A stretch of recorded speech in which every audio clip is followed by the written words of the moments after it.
6. My name's Brad. Um, Today I'm talking about hope.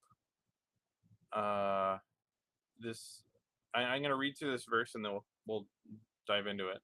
It's Romans 8:14 through 21. For all who are led by the Spirit of God are sons of God. For you did not receive the spirit of slavery to fall back into fear, but you have received the spirit of adoption as sons, by whom we cry, Abba, Father.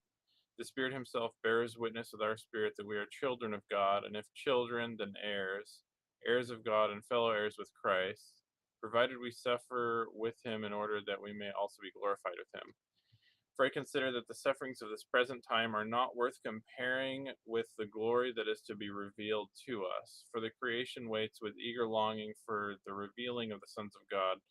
For the creation was subjected to futility, not willingly, but because of him who subjected it, and hope that the creation itself will be set free from its bondage to corruption and obtain the freedom of the glory of the children of God.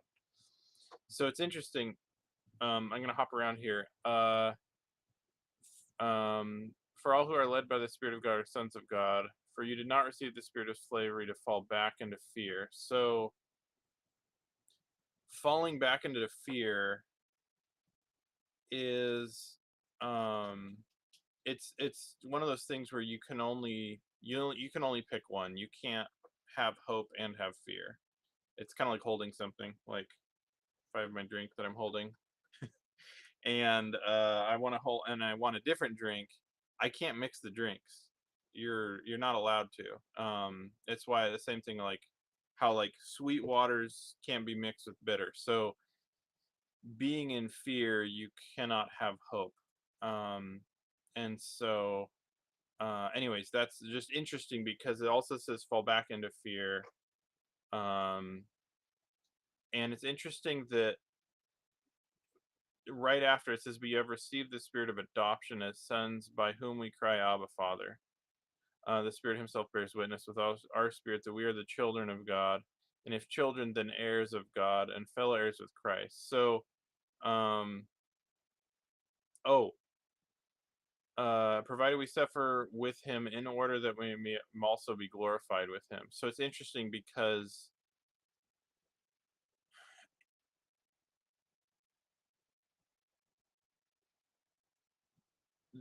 it is basically saying you cannot have you can't function in the spirit of adoption and function in fear. um and I think it's really important because there's we can be adopted and there can still be these kind of orphan tendencies. So you feel like you're not going to be taken care of.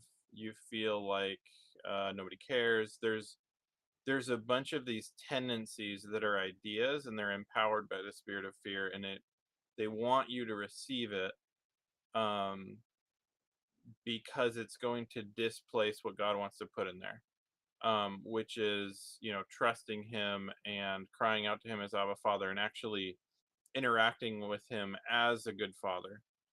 And so the kind of it's attached to that orphan spirit, and I think it's the catalyst is fear. Um, so whenever you're feeling that fear, just remember you're adopted and you're cared for, and like fight that feeling of fear. And a lot of the time fighting looks a lot more uh like choosing to trust God and saying, okay, God, like this is what I'm feeling, but I'm going to choose to trust you because this feeling, it doesn't have to be me. Like the enemy really likes to jumble it up to make it feel like you're the one. Like he always tries to attach things to identity so that we won't fight it. So when you're feeling fear, uh it's something trying to put fear on you, even if you feel like it's you. Like there's some legitimate reason for it. um so anyways, yeah, that's for that beginning part. There's a lot in that, and I mean there's more there too. Let's see. Provided we suffer with Him in order that we may also be glorified with Him.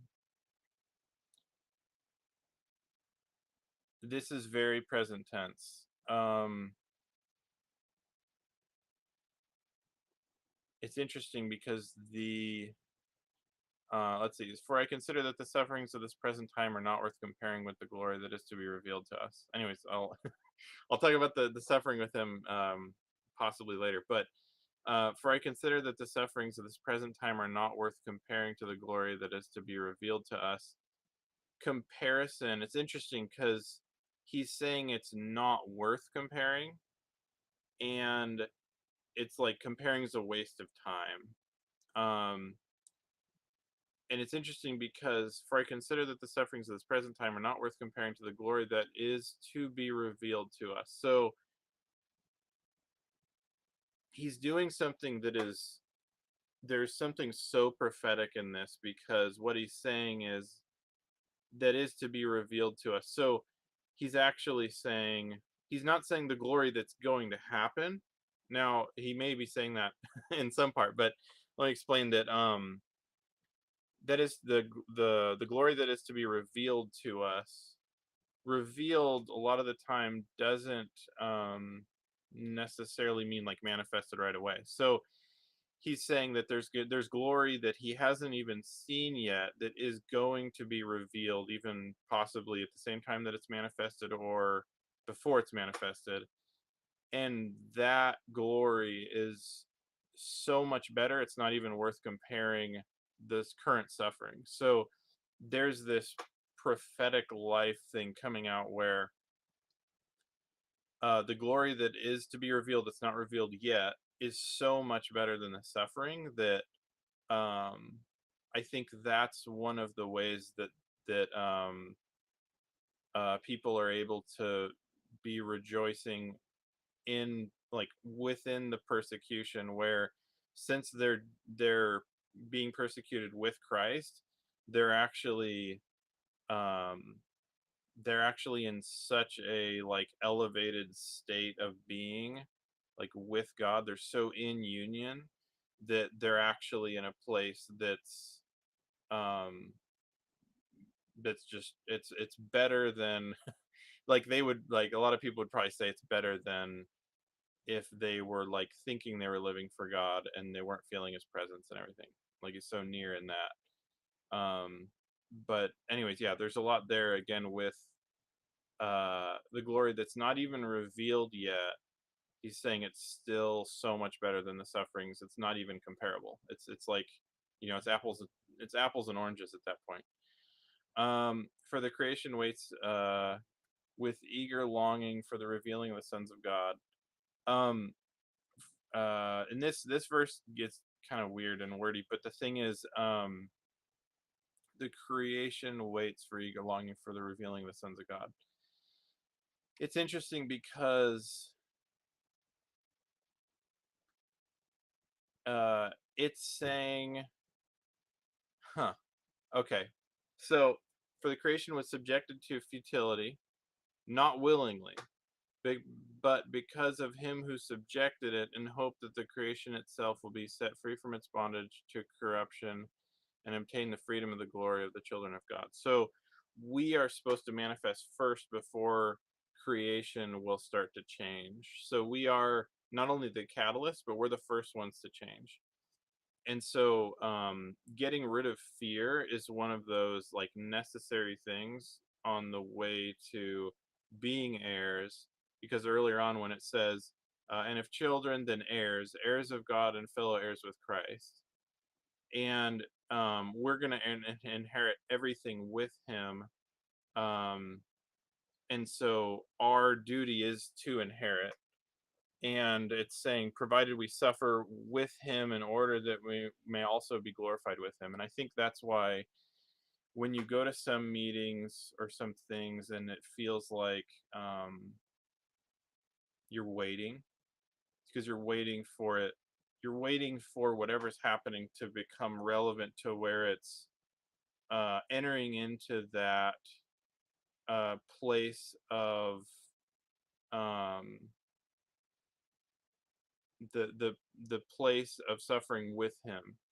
And so when you're interceding for someone, it's like you're entering into uh his longing for them to be saved or to be delivered or changed or whatever it is, and so you're starting to participate. And I think that that is part of the being heirs is we're supposed to do things with him. And so he wants us to do more things with him. So yeah. So yeah, that's all I have for today. That was Romans 8:14 to 21. And yeah, be blessed.